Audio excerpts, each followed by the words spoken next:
আসসালামু আলাইকুম।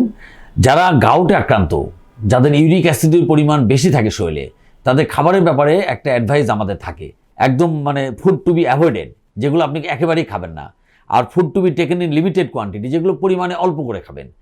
তো যেগুলো খাবেন না সেগুলো হচ্ছে গরুর মাংস, খাসির মাংস, হৃৎপিণ্ড, কলিজা, তিতলি, মদ, হাঁসের মাংস, ডিমের কুসুম, সিম, ডাল, মাংসের স্যুপ, মাশরুম, পনির, মাখন, চকলেট। এগুলো একদম strictly prohibited, food to be avoided, এগুলো খাওয়া যাবে না।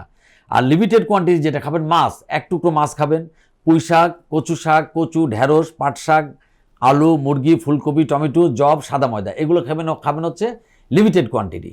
আর কোনগুলো বেশি খেতে পারবেন? ডিমের সাদা অংশ, আঁশযুক্ত খাবার, সব ধরনের চিনি, মধু, বাদাম, ফল, শরবত, লাল চা, দুধ ছাড়া চা, পটল, ঝিঙ্গা, লাউ, বরবটি, করলা, পেস্তা বাদাম এবং নুডলস, এগুলো আপনি পর্যাপ্ত খেতে পারবেন। ধন্যবাদ।